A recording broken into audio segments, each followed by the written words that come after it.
Сәлем достар. Бүгін мен сендерге қазақ тілін қалай үйренгенім туралы айтып беремін. Қазақ тілі менің төртінші тілім. Сондықтан мен бұл тілді тез үйрендім. Көп адам менен қазақ тілін қалай үйрендің? Қазақ тілін 3 айда үйренуге бола ма? Қандай кітап оқу керек?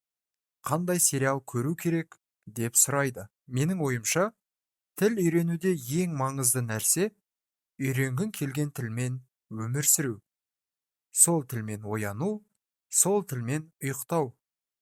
Яғни, күнде қазақша контент көру, тыңдау, оқу, сөйлесу. Соңғысынан басқасы мен үшін ешқашан қиын болған емес. Ең қиыны сөйлеу. Сіздерге осы подкастта 4 дағды бойынша кеңес айтамын. Тыңдалым. Балалар әдетте 1 жасқа толғанда сөйлеп бастайды. Себебі, ол осы 1 жыл ішінде отбасы мүшелерінің сөздерін тыңдап жүреді. Қай кезде, қай сөзді айту керек, оны қандай интонациямен айту керектігін зерттейді.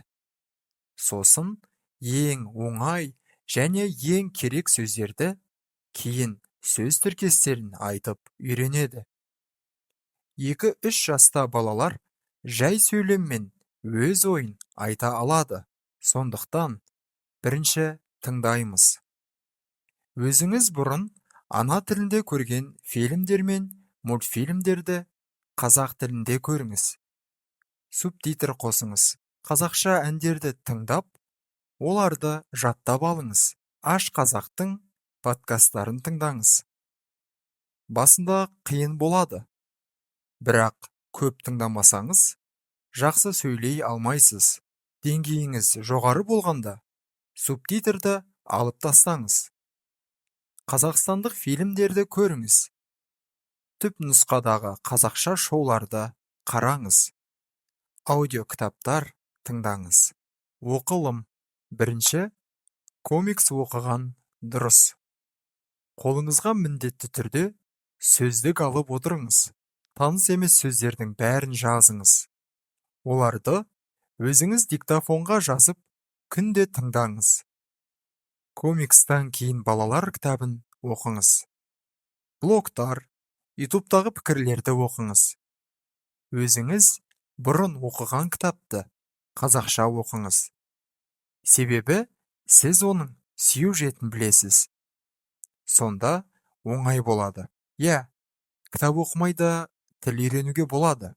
Бірақ оқысаңыз, тілдің барлық сұлулығын түсіне аласыз. Ең бастысы, кітап оқысаңыз, сөздің дұрыс жазылуын есте сақтайсыз. Жазылым. Мен қай тілді бастасам да күнделік жазамын.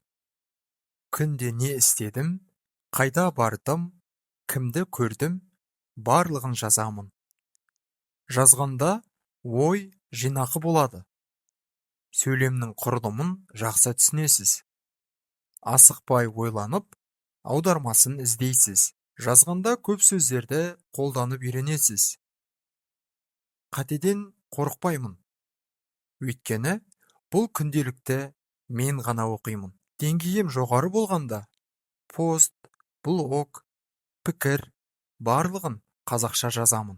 Қазақша әндерді тыңдап, оларды дәптерге жазамын.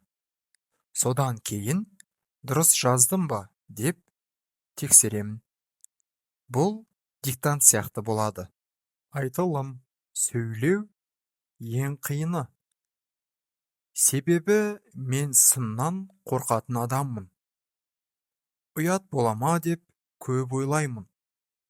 Әсіресе, адамдар мені түсінбегенде қатты ұялып жүрдім. Бірақ маған қарындасым көмектесті.